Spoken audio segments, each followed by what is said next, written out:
سورہ فرقان سورت نمبر 25۔ شروع کرتا ہوں اللہ تعالیٰ کے نام سے جو بڑا مہربان نہایت رحم والا ہے۔ بہت بابرکت ہے وہ اللہ تعالیٰ جس نے اپنے بندے پر فرقان اتارا تاکہ وہ تمام لوگوں کے لیے آگاہ کرنے والا بن جائے۔ اسی اللہ کی سلطنت ہے آسمانوں اور زمین کی، اور وہ کوئی اولاد نہیں رکھتا، نہ اس کی سلطنت میں کوئی اس کا ساجی ہے، اور ہر چیز کو اس نے پیدا کر کے ایک مناسب اندازہ ٹھہرا دیا ہے۔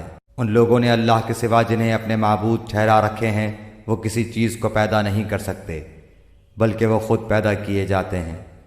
یہ تو اپنی جان کے نقصان نفع کا بھی اختیار نہیں رکھتے، اور نہ موت و حیات کے اور نہ دوبارہ جی اٹھنے کے وہ مالک ہیں۔ اور کافروں نے کہا یہ تو بس خود اسی کا گھڑا گھڑایا جھوٹ ہے جس پر اور لوگوں نے بھی اس کی مدد کی ہے۔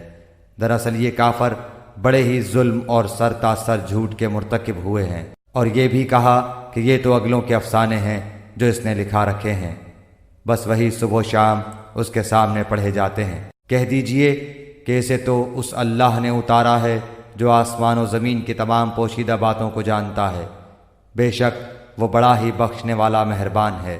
اور انہوں نے کہا کہ یہ کیسا رسول ہے کہ کھانا کھاتا ہے اور بازاروں میں چلتا پھرتا ہے، اس کے پاس کوئی فرشتہ کیوں نہیں بھیجا جاتا کہ وہ بھی اس کے ساتھ ہو کر ڈرانے والا بن جاتا، یا اس کے پاس کوئی خزانہ ہی ڈال دیا جاتا، یا اس کا کوئی باغ ہی ہوتا جس میں سے یہ کھاتا۔ اور ان ظالموں نے کہا کہ تم ایسے آدمی کے پیچھے ہو لیے ہو جس پر جادو کر دیا گیا ہے۔ خیال تو کیجئے کہ یہ لوگ آپ کی نسبت کیسی کیسی باتیں بناتے ہیں، بس جس سے خود ہی بہک رہے ہیں اور کسی طرح راہ پر نہیں آ سکتے۔ اللہ تعالیٰ تو ایسا بابرکت ہے کہ اگر چاہے تو آپ کو بہت سے ایسے باغات عنایت فرما دے جو ان کے کہے ہوئے باغ سے بہت ہی بہتر ہوں، جن کے نیچے نہریں لہریں لے رہی ہوں، اور آپ کو بہت سے پختہ محل بھی دے دے۔ بات یہ ہے کہ یہ لوگ قیامت کو جھوٹ سمجھتے ہیں، اور قیامت کے جھٹلانے والوں کے لیے ہم نے بھڑکتی ہوئی آگ تیار کر رکھی ہے۔ جب وہ انہیں دور سے دیکھے گی تو یہ اس کا غصے سے بپھرنا اور دھاڑنا سنیں گے، اور جب یہ جہنم کی کسی تنگ جگہ میں مشکیں کس کر پھینک دیے جائیں گے تو وہاں اپنے لیے موت ہی موت پکاریں گے۔ ان سے کہا جائے گا کہ آج ایک ہی موت کو نہ پکارو بلکہ بہت سی اموات کو پکارو۔ آپ کہہ دیجئے کہ کیا یہ بہتر ہے یا وہ ہمیشگی والی جنت جس کا وعدہ پرہیزگاروں سے کیا گیا ہے، جو ان کا بدلہ ہے اور ان کے لوٹنے کی اصل جگہ ہے۔ وہ جو چاہیں گے ان کے لیے وہاں موجود ہوگا ہمیشہ رہنے والے۔ یہ تو آپ کے رب کے ذمہ وعدہ ہے جو قابل طلب ہے۔ اور جس دن اللہ تعالیٰ انہیں اور سوائے اللہ کے جنہیں یہ پوچھتے رہے انہیں جمع کر کے پوچھے گا کہ کیا میرے ان بندوں کو تم نے گمراہ کیا یا یہ خود ہی راہ سے گم ہو گئے، وہ جواب دیں گے کہ تو پاک ذات ہے، خود ہمیں ہی یہ زیبا نہ تھا کہ تیرے سوا اوروں کو اپنا کارساز بناتے۔ بات یہ ہے کہ تو نے انہیں اور ان کے باپ دادوں کو آسودگیاں عطا فرمائیں یہاں تک کہ وہ نصیحت بھلا بیٹھے۔ یہ لوگ تھے ہی ہلاک ہونے والے، تو انہوں نے تو تمہیں تمہاری تمام باتوں میں جھٹلایا۔ اب نہ تو تم میں عذابوں کے پھیرنے کی طاقت ہے نہ مدد کرنے کی۔ تم میں سے جس نے ظلم کیا ہے ہم اسے بڑا عذاب چکھائیں گے۔ ہم نے آپ سے پہلے جتنے رسول بھیجے سب کے سب کھانا بھی کھاتے تھے اور بازاروں میں بھی چلتے پھرتے تھے، اور ہم نے تم میں سے ہر ایک کو دوسرے کی آزمائش کا ذریعہ بنا دیا۔ کیا تم صبر کرو گے؟ تیرا رب سب کچھ دیکھنے والا ہے۔ اور جنہیں ہماری ملاقات کی توقع نہیں انہوں نے کہا کہ ہم پر فرشتے کیوں نہیں اتارے جاتے، یا ہم اپنی آنکھوں سے اپنے رب کو دیکھ لیتے۔ ان لوگوں نے اپنے آپ کو ہی بہت بڑا سمجھ رکھا ہے اور سخت سرکشی کر لی ہے۔ جس دن یہ فرشتوں کو دیکھ لیں گے اس دن ان گنہگاروں کو کوئی خوشی نہ ہوگی، اور کہیں گے یہ محروم ہی محروم کیے گئے، اور انہوں نے جو اعمال کیے تھے ہم نے ان کی طرف بڑھ کر انہیں پراگندہ ذروں کی طرح کر دیا۔ البتہ اس دن جنتیوں کا ٹھکانہ بہتر ہوگا اور خوابگاہ بھی عمدہ ہوگی۔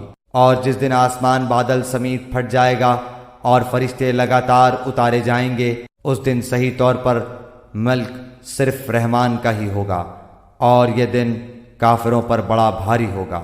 اور اس دن ظالم شخص اپنے ہاتھوں کو چبا چبا کر کہے گا ہائے کاش کہ میں نے رسول صلی اللہ علیہ وآلہ وسلم کی راہ اختیار کی ہوتی، ہائے افسوس کاش کہ میں نے فلاں کو دوست نہ بنایا ہوتا، اس نے تو مجھے اس کے بعد گمراہ کر دیا کہ نصیحت میرے پاس آ پہنچی تھی، اور شیطان تو انسان کو وقت پر دغا دینے والا ہے۔ اور رسول کہے گا کہ اے میرے پروردگار، بے شک میری امت نے اس قرآن کو چھوڑ رکھا تھا، اور اسی طرح ہم نے ہر نبی کے دشمن بعض گنہگاروں کو بنا دیا ہے، اور تیرا رب ہی ہدایت کرنے والا اور مدد کرنے والا کافی ہے۔ اور کافروں نے کہا کہ اس پر قرآن سارا کا سارا ایک ساتھ ہی کیوں نہ اتارا گیا، اسی طرح ہم نے تھوڑا تھوڑا کر کے اتارا تاکہ اس سے ہم آپ کا دل قوی رکھیں۔ ہم نے اسے ٹھہر ٹھہر کر ہی پڑھ سنایا ہے، یا آپ کے پاس جو کوئی مثال لائیں گے ہم اس کا سچا جواب اور عمدہ توجیہ آپ کو بتا دیں گے۔ جو لوگ اپنے منہ کے بل جہنم کی طرف جمع کیے جائیں گے وہی بدتر مکان والے اور گمراہ تر راستے والے ہیں۔ اور بلا شبہ ہم نے موسیٰ کو کتاب دی اور ان کے ہمراہ ان کے بھائی ہارون کو ان کا وزیر بنا دیا، اور کہہ دیا کہ تم دونوں ان لوگوں کی طرف جاؤ جو ہماری آیتوں کو جھٹلا رہے ہیں۔ پھر ہم نے انہیں بالکل ہی پامال کر دیا، اور قوم نوح نے بھی جب رسولوں کو جھوٹا کہا تو ہم نے انہیں غرق کر دیا اور لوگوں کے لیے انہیں نشان عبرت بنا دیا، اور ہم نے ظالموں کے لیے دردناک عذاب مہیا کر رکھا ہے۔ اور عادیوں اور سمودیوں اور کنویں والوں کو اور ان کے درمیان کی بہت سی امتوں کو ہلاک کر دیا، اور ہم نے ان کے سامنے مثالیں بیان کی، پھر ہر ایک کو بالکل ہی تباہ و برباد کر دیا۔ یہ لوگ اس بستی کے پاس سے بھی آتے جاتے ہیں جن پر بری طرح کی بارش برسائی گئی، کیا یہ پھر بھی اسے دیکھتے نہیں؟ حقیقت یہ ہے کہ انہیں مر کر جی اٹھنے کی امید ہی نہیں، اور تمہیں جب کبھی دیکھتے ہیں تو تم سے مسخرہ پن کرنے لگتے ہیں کہ کیا یہی وہ شخص ہیں جنہیں اللہ تعالیٰ نے رسول بنا کر بھیجا ہے؟ وہ تو کہیے کہ ہم اس پر جمے رہے، ورنہ انہوں نے تو ہمیں ہمارے معبودوں سے بہکا دینے میں کوئی کسر نہیں چھوڑی تھی۔ اور یہ جب عذابوں کو دیکھیں گے تو انہیں صاف معلوم ہو جائے گا کہ پوری طرح راہ سے بھٹکا ہوا کون تھا۔ کیا آپ نے اسے بھی دیکھا جو اپنی خواہش نفس کو اپنا معبود بنائے ہوئے ہے؟ کیا آپ اس کے ذمہ دار ہو سکتے ہیں؟ کیا آپ اسی خیال میں ہیں کہ ان میں سے اکثر سنتے یا سمجھتے ہیں؟ وہ تو نرے چوپایوں جیسے ہیں، بلکہ ان سے بھی زیادہ بھٹکے ہوئے۔ کیا آپ نے نہیں دیکھا کہ آپ کے رب نے سائے کو کس طرح پھیلا دیا ہے؟ اگر چاہتا تو اسے ٹھہرا ہوا ہی کر دیتا۔ پھر ہم نے آفتاب کو اس پر دلیل بنایا، پھر ہم نے اسے آہستہ آہستہ اپنی طرف کھینچ لیا، اور وہی ہے جس نے رات کو تمہارے لیے پردہ بنایا اور نیند کو راحت بنائی اور دن کو اٹھ کھڑے ہونے کا وقت، اور وہی ہے جو باران رحمت سے پہلے خوشخبری دینے والی ہواؤں کو بھیجتا ہے، اور ہم آسمان سے پاک پانی برساتے ہیں تاکہ اس کے ذریعے سے مردہ شہر کو زندہ کر دیں، اور اسے ہم اپنی مخلوقات میں سے بہت سے چوپایوں اور انسانوں کو پلاتے ہیں، اور بے شک ہم نے اسے ان کے درمیان طرح طرح سے بیان کیا تاکہ وہ نصیحت حاصل کریں، مگر پھر بھی اکثر لوگوں نے سوائے ناشکری کے مانا نہیں۔ اگر ہم چاہتے تو ہر بستی میں ایک ڈرانے والا بھیج دیتے، بس آپ کافروں کا کہنا نہ مانیں اور قرآن کے ذریعے ان سے پوری طاقت سے بڑا جہاد کریں۔ اور وہی ہے جس نے دو سمندر آپس میں ملا رکھے ہیں، یہ ہے میٹھا اور مزیدار، اور یہ ہے کھاری کڑوا، اور ان دونوں کے درمیان ایک حجاب اور مضبوط اوٹ کر دی۔ وہ ہے جس نے پانی سے انسان کو پیدا کیا، پھر اسے نسب والا اور سسرالی رشتوں والا کر دیا۔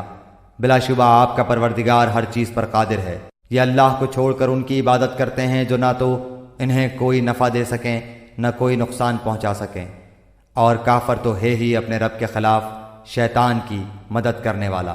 ہم نے تو آپ کو خوشخبری اور ڈر سنانے والا نبی بنا کر بھیجا ہے۔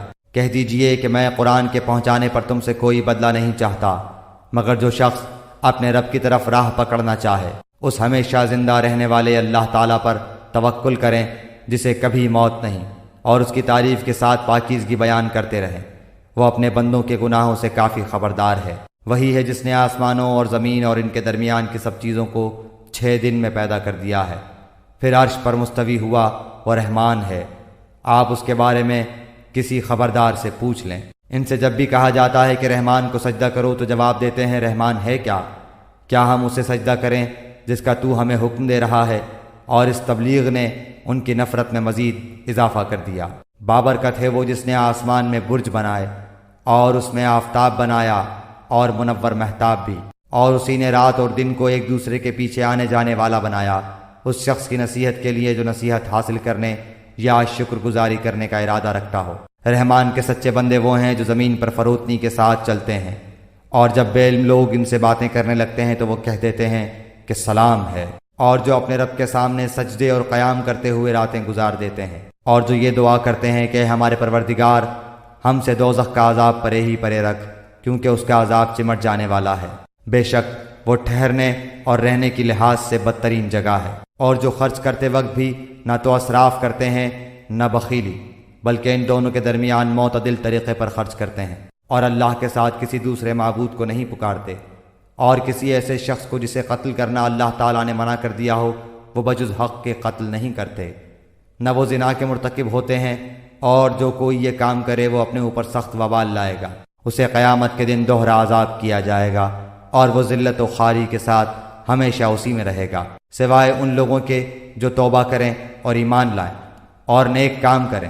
ایسے لوگوں کے گناہوں کو اللہ تعالیٰ نیکیوں سے بدل دیتا ہے، اللہ بخشنے والا مہربانی کرنے والا ہے۔ اور جو شخص توبہ کرے اور نیک عمل کرے وہ تو حقیقتاً اللہ تعالیٰ کی طرف سچا رجوع کرتا ہے۔